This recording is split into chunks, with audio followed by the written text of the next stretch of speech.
banyak orang tidak sadar. Mengilmui kehidupan itu penting. Mereka beranggapan dan mereka memiliki sebuah persepsi hidup itu ya tinggal dijalani. Padahal maaf, kita tentunya paham betul bahwasanya kehidupan kita itu bukanlah kehidupan sebagaimana jalan yang lurus. Lalu kehidupan kita sebagaimana jalan yang mulus. Kehidupan kita kadang berbelok dan terkadang penuh dengan kerikil batu, yang menjadikan kita terkadang harus berguncang-guncang ketika kita melewati jalur kehidupan yang ditetapkan oleh Allah di dalam kehidupan kita. Tidak mungkin kehidupan itu senantiasa berjalan sesuai dengan keinginan kita. Dan tidak mungkin bahwasanya kehidupan itu selalu menyenangkan sebagaimana yang kita cita-citakan dan mimpikan setiap waktu. Karena bukan begitu. Kehidupan ini diciptakan oleh pencipta kita, yaitu adalah Allah. Allah sebagai pencipta pada kehidupan ini, Allah menempatkan bahwasanya kehidupan itu terkadang melewati belokan, kadang melewati turunan, kadang melewati naik tanjakan, dan kadang kita harus melewati berbagai macam tempat yang tidak mengenakkan ketika jalannya rusak sehingga akhirnya menyebabkan kita di dalam mobil dan di dalam perjalanan itu berguncang. Maka ketika kita sebagai pelakon kehidupan harus sadar tentang poin ini, bahwasanya kehidupan itu miliknya Allah dan kehidupan ini diciptakan oleh Sang Maha Pencipta dengan kondisi berbelok-belok, ada turunan, ada tanjakan, ada yang mulus, ada yang bergerigi, ataupun ada yang rusak, yang mengguncangkan kita di dalam kehidupan. Maka inilah yang menjadikan kita harus paham bagaimana kita mengilmui kehidupan kita. Karena kehidupan itu tidak hanya sekedar dijalani, tapi kehidupan itu harus diilmui. Kita ini bukan ikan. Ikan itu sekedar hidup, yang tentunya mereka sekedar menjalankan fitrahnya kehidupan sampai ajal itu menentukan mereka mati. Kita juga bukan cicak yang ada di dinding, yang mereka merayap kemana-mana, lalu ketika mereka menjalani kehidupan ya sambil menunggu kematian mereka. Dan kita ini bukan nyamuk, yang mana ketika kita mendapatkan sesuatu, nyamuk itu ya hanya berjalan untuk mencari darah, kalau sudah ngisap darah biasanya mati. Bukan itu, karena kita tidak hanya sekedar menjalani kehidupan. Tapi yang penting untuk kita bahwasanya kita ini harus mengilmui kehidupan. Supaya kehidupan ini ketika berbenturan dengan perkara-perkara yang tidak kita sukai, ketika kita pernah melewati masa-masa yang pahit pada kehidupan kita harus tahu dosis obatnya supaya perkara itu tidak menghimpit kita dan tidak merusak kita. Disebabkan karena kita tidak paham bagaimana ilmunya. Inilah pentingnya kita mengilmui kehidupan. Di mana banyak orang tidak sadar. Mengilmui kehidupan itu penting. Mereka beranggapan dan mereka memiliki sebuah persepsi hidup itu ya tinggal dijalani. Padahal maaf, saya tidak setuju kalau ada orang yang mengatakan hidup itu dijalani saja. Tapi hidup itu, bagaimana hidup itu adalah kita harus ilmui. Supaya perjalanan-perjalanan pada kehidupan kita kalau mendapatkan sesuatu, maka kita siap dengan ilmunya. Supaya benturan demi benturan yang kita dapatkan tidak menjadikan kita hancur berantakan. Itu yang penting kita harus miliki. Kalaulah perusahaan mobil, saya sampaikan kepada saya dan kalian seluruh partisipan. Kalaulah mobil saja, perusahaan mobil, mereka belajar dari setiap benturan, supaya tetap bagaimana safety bisa diberikan kepada pengemudi ataupun kepada pengendara mobil, maka dibuatlah berbagai macam sistem di dalam mobil dan dibuatlah kerangka-kerangka mobil supaya kalau ada benturan, itu bisa meminimalisir korban pada mobil itu baru perusahaan mobil. Dan kualitas kita jangan sampai kalah dengan perusahaan mobil. Kita tentunya sudah tahu banyak sekali orang yang mengalami benturan. Dan benturan-benturan yang kita dapatkan dari orang, ada orang yang stres, ada orang yang depresi, bahkan tidak sedikit orang yang mati bunuh diri dengan berbagai macam masalah yang mereka jumpai. Kita sebagai orang yang melihat kejadian itu harusnya kita segera merumuskan Apa safety yang ada pada diri kita supaya kita tidak menjadi korban berikutnya dari sebuah proses kehidupan apabila kehidupan ini tidak diilmui. Dan itulah pentingnya. Hidup itu tidak hanya sekedar menjalani, tapi hidup itu adalah bagaimana kita mengilmui.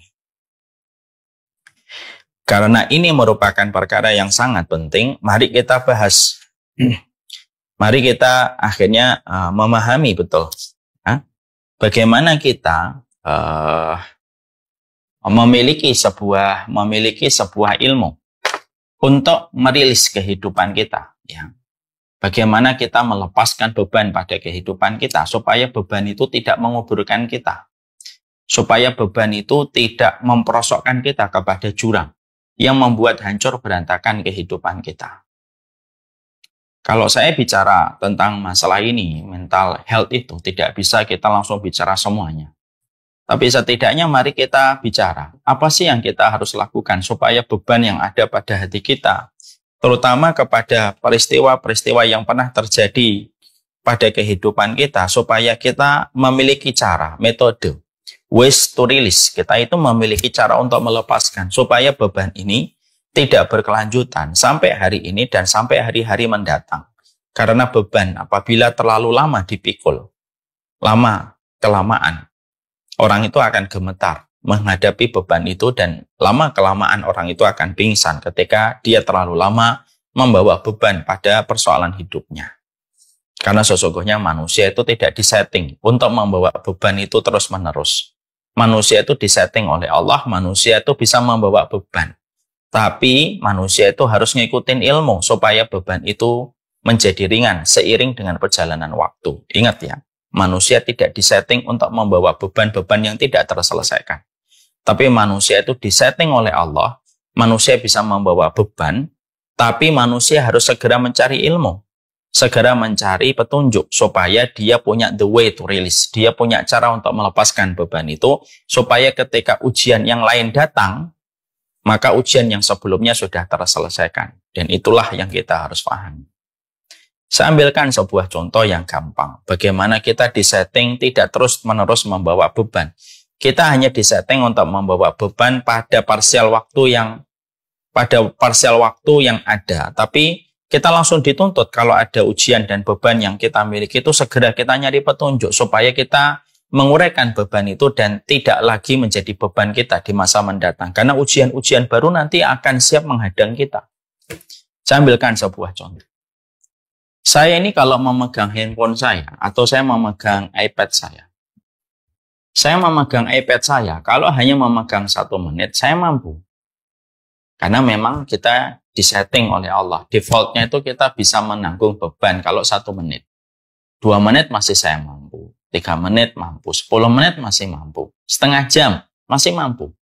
Tapi lama-kelamaan setelah 1 jam, tangan saya akan gemetar. Lalu saya tidak bisa lagi memikul iPad ini.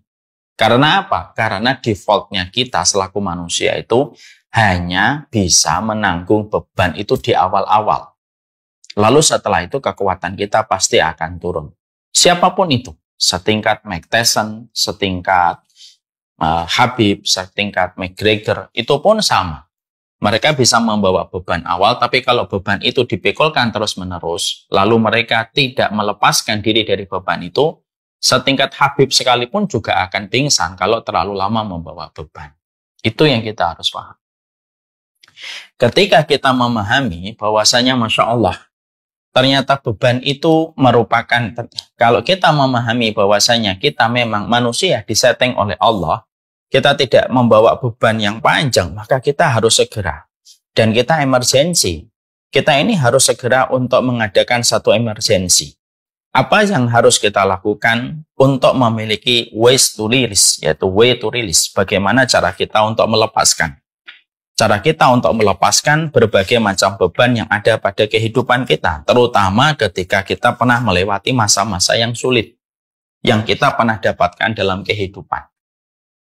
Karena sesungguhnya kalau kita tidak mengetahui ilmu ini, kita hanya sekedar menjalani kehidupan. Dan kalau hanya sekedar menjalani kehidupan, beban akan tetap kita bawa ya. Sampai kita mati ya mungkin kita beban itu yang akan mematikan kita. mematikan harapan kita, mematikan positive thinking kita, mematikan bagaimana visi misi kita berjalan ke depan, semuanya jadi rusak. Hanya karena kita terlalu lama membawa beban yang kita tidak selesaikan. Akhirnya apa? Ujungnya mati bunuh diri. Ujungnya apa? Mengurung diri di dalam kamar. Ujungnya apa? Menyalahkan orang tua. Ujungnya apa? Menyalahkan datang dari keluarga ini, kok tidak dilahirkan keluarga itu. Tidak ada habisnya itu. Itu tidak ada habisnya. Dan itu yang menjadi masalah kita. Sekali lagi ya, masalah kita, kalau saya rangkumkan prolog ini adalah masalah manusia itu satu. Manusia menganggap hidup itu hanya untuk dijalani. Sudahlah, hidup dijalani aja. Itu salah. Yang kedua, kesalahan manusia itu apa? Manusia menyangka dirinya bisa membawa beban sepanjang hidup. Lalu dia tidak mencari obat dari setiap beban yang dia dapatkan. Itu dua-duanya salah. Kalau saya pernah kayak gitu, saya mohon ampun sama Allah. Kita harus paham di sini. Setelah antum paham, kesalahan manusia terletak pada dua ini. Kesalahan yang pertama, kesalahan manusia ketika manusia itu mereka hanya menjalani kehidupan dan tidak mengilmuinya. Dan yang kedua adalah ketika kita menyangka bahwasanya kita bisa membawa beban terus-menerus, maka ini adalah kesalahan. Maka kita ingin bahas dalam salah satu part kecil dari seluruh komponen hidup kita. Saya nggak bisa membahas semua ya komponen-komponen masalah dalam kehidupan kita. Salah besar kalau kita menyampaikan mental health itu 1 jam menyampaikan berbagai macam sisi. Nggak bisa itu. Kita akan mencoba menyampaikan salah satu part kecil pada komponen kehidupan kita. Bagaimana caranya kita ketika berdamai dengan apa yang pernah terjadi pada kehidupan kita. Supaya kita betul-betul memiliki cara untuk mengeluarkan beban itu, supaya beban itu tidak meracuni kita. Layaknya kencing. Kencing itu berbahaya kalau tidak segera dikeluarkan oleh tubuh. Makanya kalau ada laki-laki, perempuan tidak bisa kencing. Biasanya laki-laki 1 hari, 2 hari tidak bisa kencing. Biasanya apa? Laki-laki dan perempuan yang tidak bisa kencing, laki-laki yang tidak bisa kencing harus segera dioperasi. Karena yang sangat dikhawatirkan ya air kencing itu nanti akan meracuni organ tubuh dalamnya. Itulah bahayanya beban kalau kita tidak berusaha melepaskan.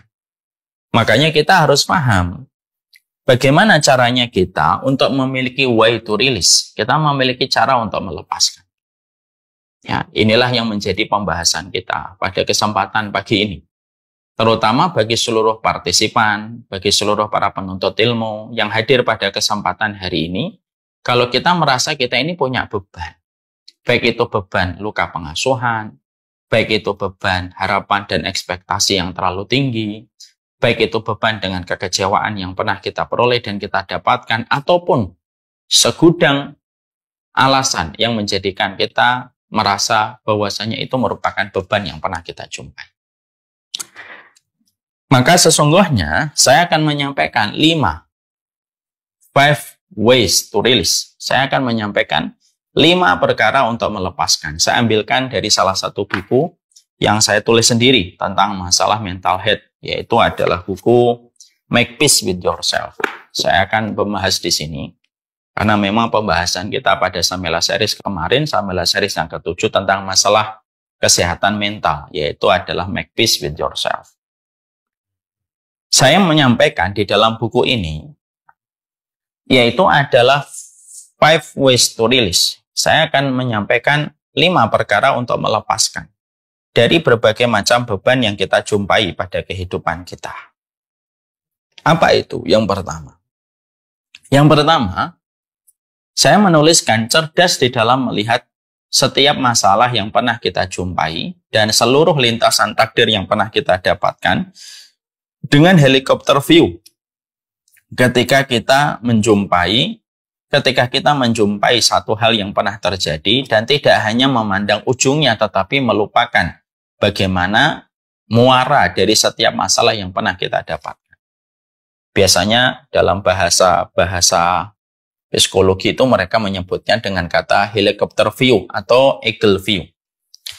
Masalah itu terkadang yaitu karena cara pandang kita terlalu sempit dan ternyata cara pandang kita terlalu pendek. Kita hanya fokus melihat sesuatu yang pernah terjadi pada kehidupan kita, tapi ternyata kita tidak melihat secara utuh apa yang sebenarnya sudah kita dapatkan pada kehidupan. Siapapun di antara kita, kalau kita terus-terusan memiliki cara pandang yang pendek dari cara pandang yang tidak utuh, ketika terjadi sesuatu yang ada pada kehidupan kita, lalu kita mengambil kesimpulan secara prematur, ya kita tidak akan pernah lapang hati kita. Kenapa? Karena yang kita lihat hanyalah ujungnya. Dan kita lupa perjalanan bagaimana satu masalah ataupun satu takdir yang pernah berjalan dalam kehidupan kita, itu perjalanannya panjang. Dan kita begitu naif. Kalau boleh saya mengatakan, kita ini culas. Kalau melihat segala sesuatu hanya pada ujungnya, kita potong, kita lupakan proses yang begitu panjang nanti di belakangnya dan nanti ke depannya, hanya karena kita sudah merasa benar mengambil kesimpulan sesaat dan prematur pada apa yang kita jumpai, dan kita melupakan banyak hal yang lain yang sudah pernah terjadi dalam kehidupan kita. Ya, ini yang kita harus paham.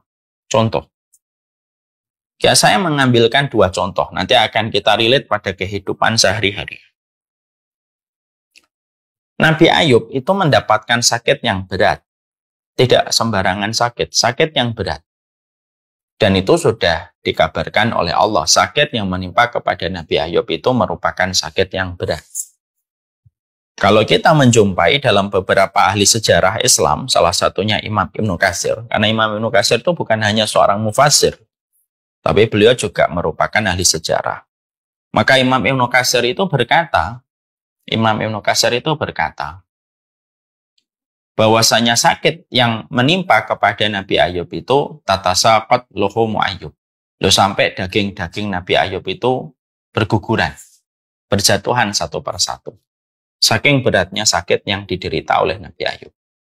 Bukan hanya itu saja, semua anaknya meninggal dunia. Bukan hanya itu saja, bahkan kita menjumpai seluruh perniagaan dan seluruh kekayaannya pun ludes habis. Bukan hanya itu saja, tapi kita juga mendapatkan berbagai macam masalah ketika beliau mulai dikucilkan oleh orang di kampungnya.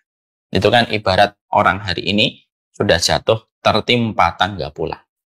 Antum pernah nggak bayangkan ada orang setragis Nabi Ayub? Ada orang yang mati anaknya, mungkin masih kaya. Ada orang yang ambruk, bangkrut, tapi masih hidup anaknya. Ya, ada orang yang bangkrut, meninggal anaknya mungkin. Walaupun jarang banget kita jumpai, tapi biasanya masih diterima sama masyarakatnya. Kalau Nabi Ayub itu dari segala lini dan dari segala sudut itu mendapatkan musibah. Anaknya meninggal dunia, hartanya habis, ya, dikucilkan oleh orang di kampungnya, lalu istrinya pun juga memprotes tentang sikapnya Nabi Ayub ketika sakit. Dan akhirnya sempat meninggalkan Nabi Ayub. Kalau kita jumpai di antara kita, setragis-tragisnya saya, tidak setragis Nabi Ayub. Setragis-tragisnya Anda, antum, kalian, tidak setragis Nabi Ayub. Betul atau tidak? Ingatkan saya kalau saya salah. Setragis-tragisnya saya tidak setragis Nabi Ayub. Saya ditinggalkan bapak. Setelah itu 1 tahun, saya ditinggalkan kakak perempuan saya yang cerebral palsy. Ya sedih memang di tahun pandemi itu kehilangan 2 orang sekaligus yang saya sangat cintai. Tapi tragisnya saya tidak setragis Nabi Ayub. Nabi Ayub itu anak-anaknya meninggal. Padahal kita tahu, padahal kita mengerti. Masya Allah ya, yang kita paham, yang kita mengerti adalah kehilangan anak itu kan juga sudah luar biasa musibah. Dan yang kehilangan bukan satu, beberapa anaknya meninggal dunia. Anaknya itu meninggal dunia, semuanya. Maka akhirnya pada saat itu, lihat bagaimana seorang Nabi Ayub memiliki helikopter view ketika beliau mendapatkan satu takdir berjalan pada hidupnya, yang ternyata takdir itu betul-betul tidak hanya dilihat oleh Nabi Ayub, hanya pada ujungnya. Tapi Nabi Ayub, beliau memposisikan dirinya di atas sebagaimana eagle, sebagaimana elang, Dia memiliki eagle view, helikopter view. Dia melihat. Memang saya mendapatkan musibah, tapi nikmat yang Allah berikan kepada saya juga tidak kalah banyaknya selama ini. Makanya akhirnya ketika Nabi Ayub itu dilihat oleh istrinya, begitu sangat bersabar. Maka pada saat itu istrinya sempat berkata, kenapa kamu begitu sabar? Bahkan kamu tidak meminta segera disembuhkan sama Allah atas penyakitmu, wahai Nabi Ayub. Maka Nabi Ayub menjawab dengan sebuah pertanyaan yang menunjukkan pertanyaan ini merupakan hasil dari olah pikirnya Nabi Ayub bahwasanya beliau memiliki pemikiran helikopter view. Pemikirannya itu menyeluruh. Dia menyampaikan bahwasanya, bukankah Allah sudah menyehatkan saya selama 70 tahun? Bukankah Allah memberikan buah-buahan, sayur-sayuran, daging-dagingan, dan semua yang aku rasakan kenikmatannya dari Allah selama 70 tahun? Lalu apakah saya tidak bisa membalas 70 tahun yang penuh dengan kenikmatan dengan 70 tahun saya bersyukur? Setidaknya saya pernah merasakan kenikmatan besar dari Allah. Ucapan ini tidak akan pernah keluar. Ucapan ini tidak akan pernah keluar. Kecuali karena orang memiliki helikopter view pada apa yang dia dapatkan ketika dia bertemu dengan takdir yang tragis. Setragis itu nasib yang didapatkan oleh Nabi Ayub, itu pun tidak menjadikan Nabi Ayub terkubur, tidak menjadikan Nabi Ayub terpuruk. Dia tidak menyalahkan siapapun. Dia tidak menyalahkan Allah, dia tidak menyalahkan fulan, tidak menyalahkan makhluk. Tapi yang beliau lakukan adalah beliau tetap merasa bahagia karena beliau ingat memorinya. Dia pernah dibahagiakan oleh Allah 70 tahun. Selama hidupnya, di awal beliau hidup sebelum beliau merasakan sakit pada usia 70 tahun. Ini namanya eagle view. Lah, kisah itu berulang kepada Nabi Ayubnya umat Muhammad SAW. Antum tahu? Kalian tahu siapa itu Nabi Ayubnya umat Rasulullah? Nabi Ayubnya umat Rasulullah itu adalah seseorang yang bernama Abu Kilabah. Abu Kilabah. Ini orang-orang hidup ya. Ini supaya kita paham bahwasanya realita hati kita itu hidup kalau kita selalu melihat kehidupan orang solih yang telah berjibaku dalam ujian hidupnya, walaupun mereka sudah meninggal dunia. Tapi kisah kehidupan mereka itu menghidupkan hati kita. Ya. Ya, makanya maaf ya, jangan suka ngelihat orang-orang hidup dengan bergelimang harta. Mati hati kita kalau ngelihat itu terus-menerus.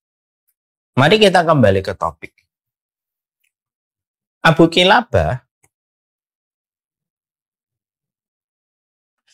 Kilabah itu seseorang yang memiliki ujian yang begitu berat.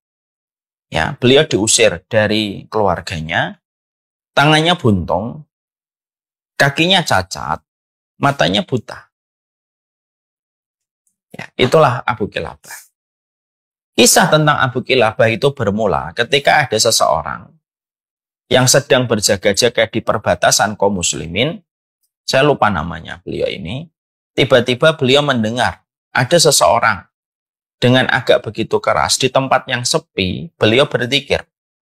Yang berzikir ini bukan mengkeraskan zikirnya supaya terdengar sama orang, karena memang beliau buta. Dan yang kedua, beliau memang berada pada tempat yang tidak bertuan. Tidak ada orang yang tinggal di tempatnya beliau.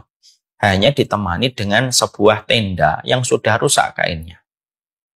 Dalam kondisi mengenaskan. Lah, ada satu tentara yang sedang berjaga-jaga, lalu mendengar ada seseorang yang berzikir dengan sebuah zikir. Alhamdulillahilladzi faddalani ala katsirin mimman khalaqa tafdila. Orang ini berzikir, Alhamdulillahilladzi faddalani ala katsirin mimman khalaqa tafdila. Ya Allah, terima kasih ya Allah. Segala puji bagi Engkau yang telah menciptakan aku dengan penciptaan di atas rata-rata makhluk yang Engkau ciptakan. Ketika orang ini mendengar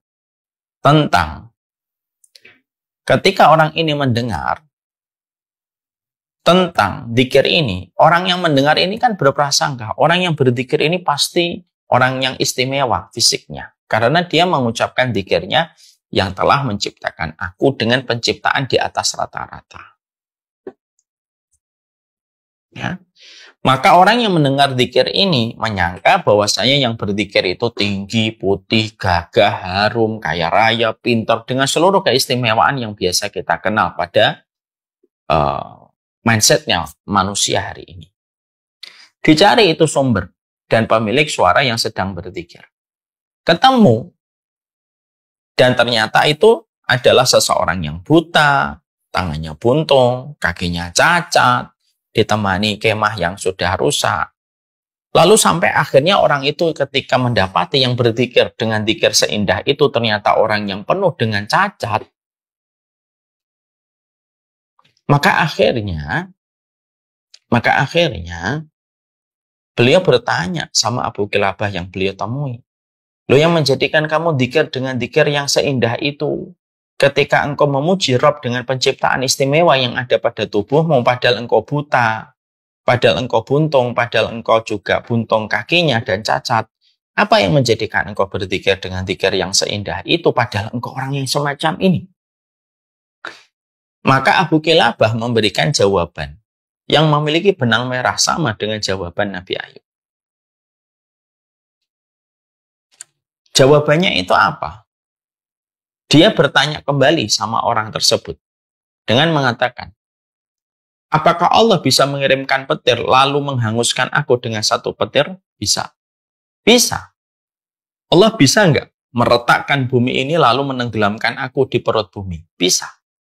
Allah bisa nggak mengirimkan air pantai menerjangku dan menyeretku ke tengah lautan dan mematikanku seketika? Bisa. Tapi perhatikan, Allah tidak mengirim itu semua. Allah tidak mengirimkan petir, Allah tidak mengirimkan gempa, Allah juga tidak mengirimkan banjir tsunami kepada saya. Itu yang menjadikan saya bersyukur sama Allah. Lihat. Jadi di situ kita akhirnya mendapati, Masya Allah ya. Jadi Abu Kilabah ketika kondisinya sudah setragis itu, seorang Abu Kilabah itu sudah setragis itu pun masih bisa membaca dengan helikopter view-nya. Dia membaca dengan helikopter view. Helikopter view itulah yang menjadikan akhirnya, Masya Allah, akhirnya Abu Kilabah memiliki kelapangan hati. Abu Kilabah memiliki kelapangan hati. Sehingga dia tidak terbunuh oleh pikiran dia sendiri. Sehingga akhirnya Abu Kilabah tetap bisa tersenyum. Dan dia tetap bisa ridho. Keridhaan itu nampak sekali pada apa yang beliau lafadzkan ketika beliau berzikir kepada Allah. Alhamdulillahilladzi faddalani ala katsirin mimman khalaqa tafdila. Ya segala puji bagi Allah yang telah memberikan penciptaan pada diriku dengan penciptaan yang istimewa di atas rata-rata. Loh ini loh yang kita harus perlukan. My brother and my sister, saudara-saudaraku. Terkadang kita itu teracuni oleh pikiran kita sendiri. Ketika kita pada kehidupan sering sekali kita tidak memiliki helikopter view.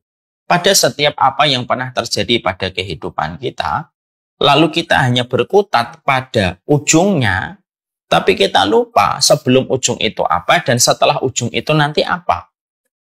Lalu kita terpenjara oleh pikiran kita sendiri. Lalu kita mikirnya itu dari sudut pandang yang kita lihat. Kita ngikutin perasaan kita dan mata kita ya, kita terus akan salah. Ada orang merasa, saya luka pengasuhan, saya inner child. Gitu. Oke lah, anggap ini benar. Tapi apakah kamu tahu bahwasanya mungkin orang tuamu tidak ideal dan tidak sempurna? Ketika orang tuamu itu mungkin tidak sesuai ekspektasi yang kamu inginkan, tapi bisa jadi ekspektasi yang kamu inginkan itu karena kamu melihat teman-temanmu lalu membandingkan orang tuamu dengan orang tua tetanggamu dan orang tua sahabatmu. Atau bisa jadi kamu mendapatkan inner child, memang betul inner child yang kamu peroleh, tapi maaf, apakah orang tua kita 24 jam itu terus mendolimi kita, ataukah mereka tetap memberikan kepada kita kehidupan, tetap mendoakan kita tanpa kita sadari, tetap melahirkan kita. tetap untuk memelihara dan merawat kita di dalam rumahnya dan tidak membuang kita di bawah jembatan, tetap memberikan susu, tetap memberikan apa yang menjadi kebutuhan kita. Bukankah juga masih ada lain yang kita harus lihat selain dari luka kekecewaan yang kita dapatkan dari orang tua kita? Memang betul, orang tuamu dalam masalah itu mengecewakan. Tapi coba deh, jangan melihatnya dari depan, tapi melihatnya dari atas.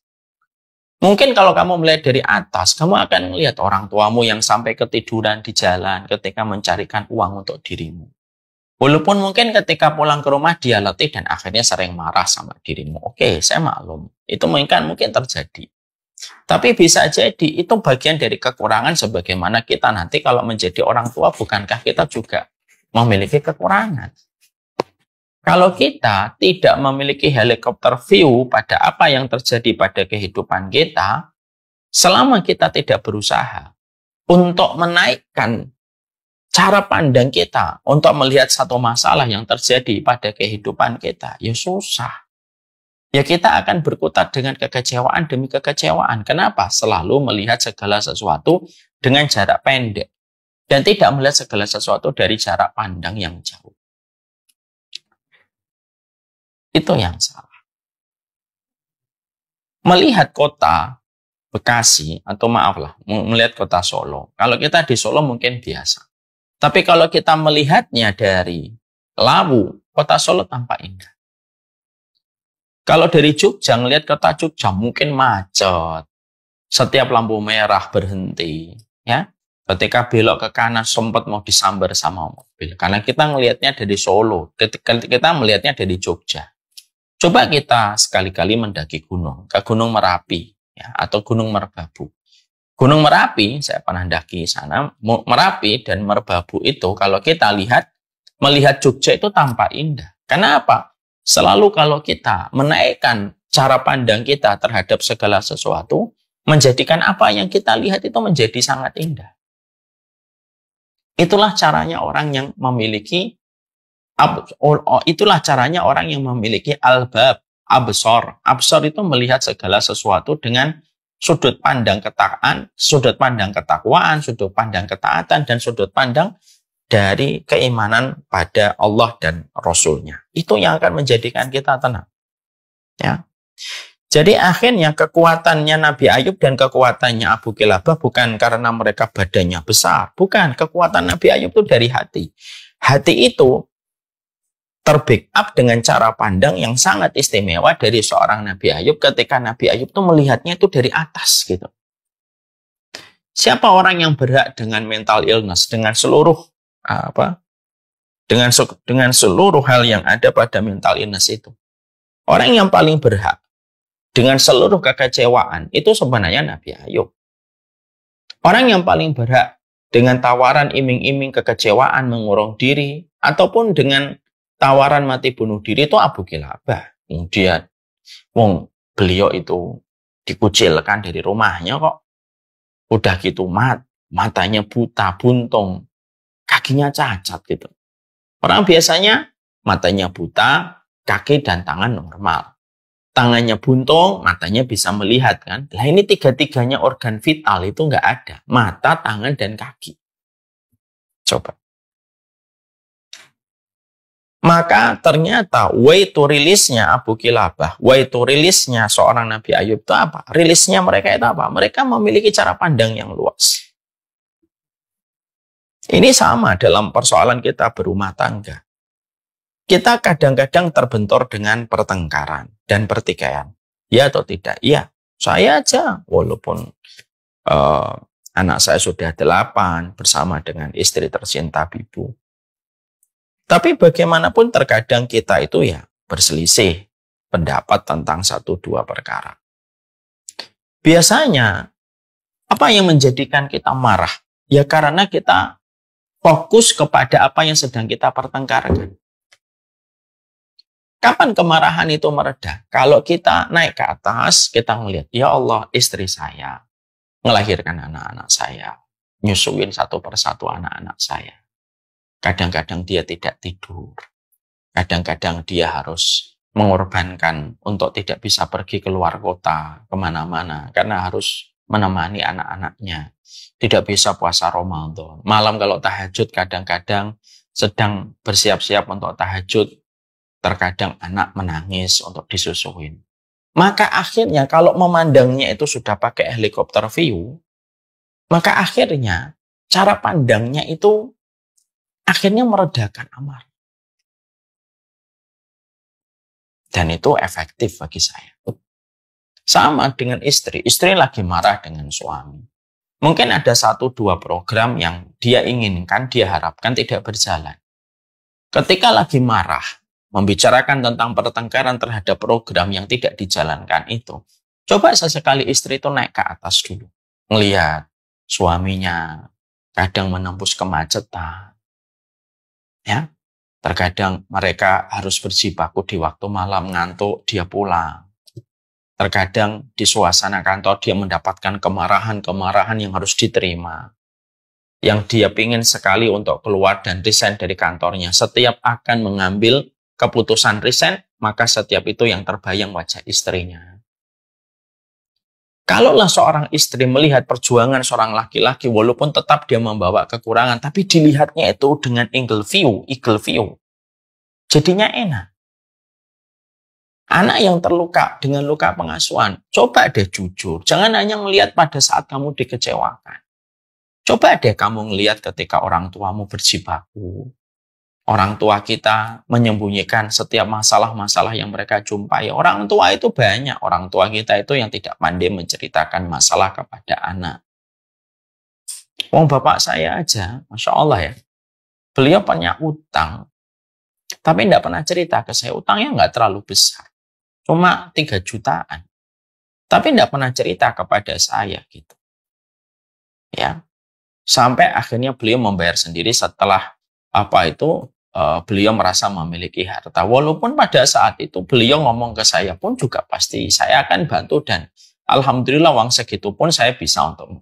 Tapi beliau saat itu bayar sendiri sampai ngomong, "Pak, ngapunten, kok harta semonten Bapak mboten nyuwun kalih kula." Ya Bapak saya cuma megang kepala. Ya apa-apa nak, enggak semua harus diceritakan ke anak. Enggak semua diceritain harus ke anak-anak. Gitu. Yang namanya seorang bapak itu enggak semuanya harus cerita ke anak. Ya kalau masih bisa diselesaikan sendiri, diselesaikan sendiri. Itu orang tua kita. Jadi kalau cara kita di dalam kita menjalani kehidupan kita hanya sekedar menjalani, tapi kita tidak mengilmui apa yang harus kita lakukan, ya beban ini akan sulit kita lakukan dan kita akan menyimpan beban itu dengan cara pandang yang sangat sempit dan cara pandang yang sangat pendek. Padahal apapun kalau dilihat dengan cara pandang yang pendek itu tidak nikmat. Ngelihat iPad itu kalau hanya gini, nggak kelihatan apanya kelihatan iPad. Ya nggak, Noval? Melihat iPad kayak gini itu bisa nggak dilihat? Bisa nggak, Noval? Bisa. Cara untuk menikmati iPad itu gimana?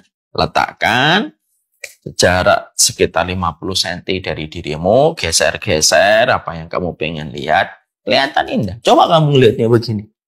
Yang kelihatan apa? Yang kelihatan itu radiasinya. Oh, kan? Yang kelihatan cuma radiasinya aja.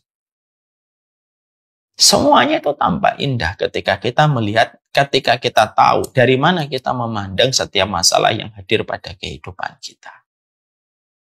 Itulah Rasulullah Shallallahu Alaihi Wasallam.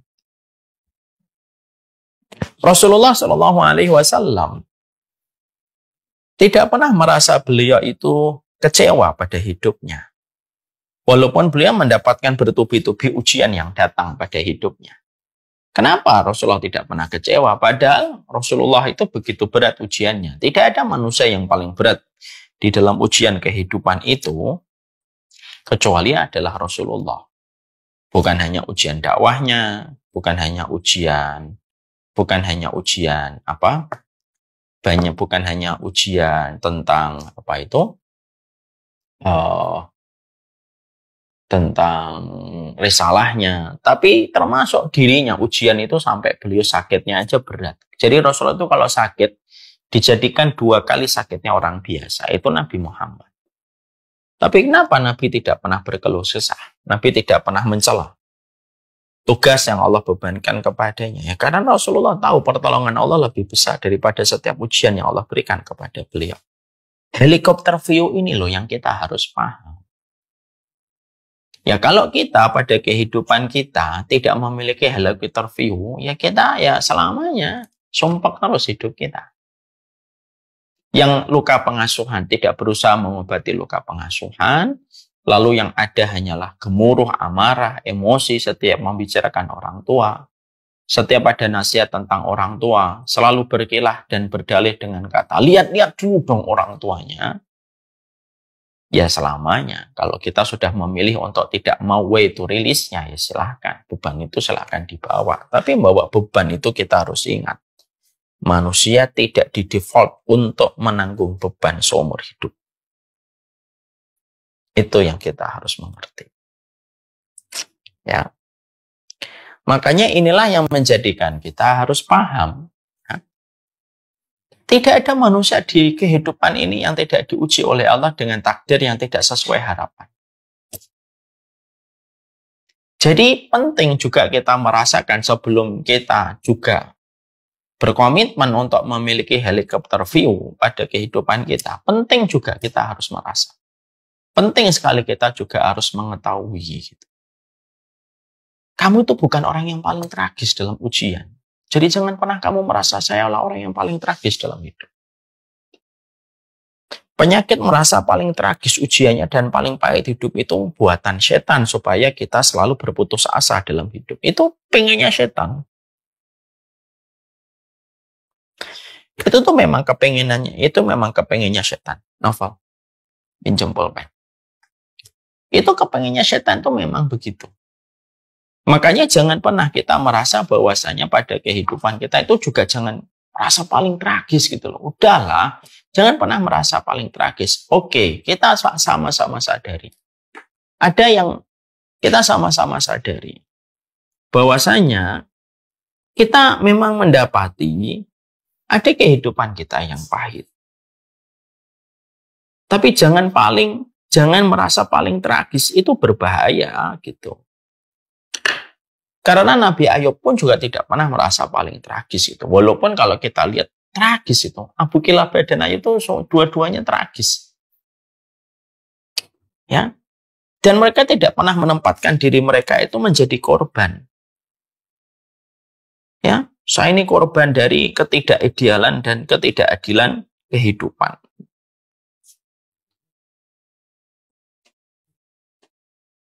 Ya. Jadi Nabi Ayub dan Nabi Abu Kilabah tidak pernah mereka itu merasa saya korban nih, saya korban dari keluarga yang mengucilkan saya. Abu Kilabah tidak pernah mengatakan itu. Nabi Ayub juga tidak pernah mengatakan saya ini korban dari ketetapan takdir yang memang tidak adil untuk saya. Tidak pernah. Hatta Nabi Yusuf sekalipun, Nabi Yusuf tidak pernah menempatkan dirinya sebagai korban. Karena helikopter view yang kita harus miliki pada hidup itu, karena helikopter view yang kita hadapi dalam kehidupan itu,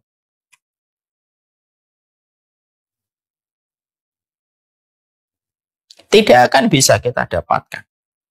Kalau kita sudah merasa paling tragis, ataupun ketika kita sudah merasa paling korban. Dan yang ketiga, helikopter view itu gagal kita dapatkan kalau kita apa? Sudah cuek dengan beban yang ada. Udah kalau udah cuek, udahlah. Biarin aja lah hidup saya begini.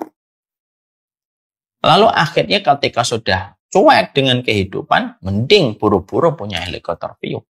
Dia bagaikan styrofoam di atas aliran air. Aliran mana yang mengambilnya, dia itu akan ikut. Akhirnya apa kalau sudah cuek dengan beban masalahnya? Ketemu orang pakai narkoba, ya akhirnya jadi user. Ketemu lesbian, menganggap bahwasanya dengan cara lesbi itu bisa untuk menampilkan kekecewaan, ya jadi lesbi. Ketemu gay, ya jadi gay. Kenapa? Kalau sudah cuek, yang kita sebut dengan kata apatis dia. Udah jadi apatis dia. Makanya akhirnya gagalnya manusia untuk memiliki helikopter view pada kehidupan itu ya di situ. Makanya maaf ya, yang kita harus paham adalah yang meracuni kita itu siapa? Pikiran kita sendiri kok, bukan pikiran orang. Pikiran kita yang ditumpangi oleh setan. Akhirnya apa? Orang tidak punya helikopter view, mengambil kesimpulannya adalah kesimpulan yang sifatnya kesimpulannya itu prematur. Ya akhirnya tidak punya Google view. Dan kalau saya melihat, ya, belajar dari pengalaman diri ataupun kita melihat orang lain, ya, orang itu biasanya gagal pada saat itu dengan memiliki helikopter view pada kehidupan mereka itu. Kenapa? Ya tadi, sudah merasa paling tragis. Kalau sudah merasa paling tragis, susah. Makanya maaf ya, saya itu kadang-kadang gini. Kalau lagi ada perselisihan pertikaian dengan istri misal, saya lalu tuh ngasih narasi ke pikiran saya gitu. Narasinya apa? Ada orang, wahai Umar Mita, yang lebih solih daripada kamu, jauh lebih taat daripada kamu, wahai Umar Mita, tapi mendapatkan istri yang jauh lebih buruk daripada istrimu hari ini. Siapa itu? Nabi Nuh. Jauh lebih mulia daripada saya. Jauh lebih taat daripada saya. Bahkan sebenarnya tidak bisa dijadikan bandingan antara saya dengan Nabi Nuh. Tapi istrinya jauh lebih buruk daripada istri kita hari ini yang beriman. Istri saya secara ini adalah beriman, saya pilih karena ketaatannya, dengan pakaian jilbab syar'inya, niqabnya dia gitu. Itu akhirnya apa? Bisa merilis. Oh iya ya. Gitu. Sama istri saya kalau lagi kecewa banget, ya saya mengingatkan. Ada perempuan yang jauh lebih mulia daripada dirimu, disebut sebagai salah satu penghuni surga, wanita penghuni surga di antara 4 wanita. Ada Khadijah, ada Maryam, ya, ada Khadijah, ada Maryam, ada Fatimah, dan yang keempat itu siapa? Asiyah binti Muzahim. Wanita yang jauh lebih beriman daripada dirimu, tapi mendapatkan laki-laki yang jauh lebih brengsek daripada suamimu, yaitu Fir'aun. Itu termasuk salah satu helikopter view. Ya, itu salah satu termasuk helikopter view yang penting. Makanya inilah yang menjadikan kita akhirnya, ya ini yang sering menggagalkan kita untuk memiliki helikopter view. Terus jangan terus-terusan menganggap diri kita sebagai korban. Udahlah. Korban itu hanyalah untuk pecundang yang menganggap dirinya korban terus. Kecuali yang memang betul-betul jadiin korban, misalkan korban perkosaan, itu memang betul-betul korban. Tapi kalau dalam masalah yang kita simpulkan sendiri, jangan terus-terus menganggap kita korban. Nanti apa? Kata korban itu condong mengarahkan kita kepada sesuatu yang sifatnya itu, vibes-nya itu negatif gitu. Tapi kalau kita akhirnya tidak menempatkan diri kita korban, kita cepat bangkit. Dan yang ketiga, jangan apatis pada kehidupan kita. Udahlah saya begini, ya udahlah gitu. Jangan apatis, diselesaikan. Jangan terlalu pragmatis lah. Akhirnya udahlah damai, udahlah anggap aja. Jangan gitu, cepat selesaikan. Kalau tidak, akhirnya apa? Akan menjadi bom waktu.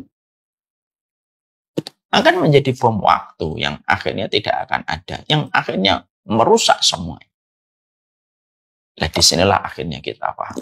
Jadi, saya tidak menyampaikan panjang lebar, walaupun ini ada 5, tapi kita baru menyampaikan 1. Tapi setidaknya saya mengingatkan kepada antum semuanya. Jadi, manajemen kita pada perjalanan hidup itu penting sekali. Kita tidak boleh hanya sekedar menjalani kehidupan, tapi bagaimana kita itu mengilmui kehidupan kita. Ya. Dan tentunya kita paham, kita ini di default oleh Allah. Settingan kita itu tidak menanggung beban terus-menerus. Makanya kita harus tahu cara untuk melepaskan beban. Sebagaimana kencing, tubuh kita itu di default untuk mengeluarkan kencing, tidak memikul kencing. Kalau kita akhirnya badan kita tidak bisa mengeluarkan kencing, ya bahaya. Pikiran ini kalau nggak bisa ngeluarin beban, ya bahaya banget. Beban itu yang meracuni. Sekali lagi ya, yang meracuni kita itu ya pikiran kita sendiri. Mari kita tutup. Walaupun baru 1 poinnya. Mungkin kalian nanti bisa membaca lebih panjang di dalam buku Make Peace with Yourself. Tapi penting untuk kita harus paham. Yang bisa mengobati kita hanyalah kita. Karena kitalah yang memiliki pikiran itu. Allah turunkan kepada kita ilmu. Salah satunya membebaskan pikiran yang bisa meracuni kita sebagai seorang manusia. Sebagai orang yang harusnya bertakwa kepada Allah. Wassalamualaikum. Alhamdulillahirabbil alamin. هبت كالريح كالريح كالريح قوية هبت كالنار كالنار كالنار وضية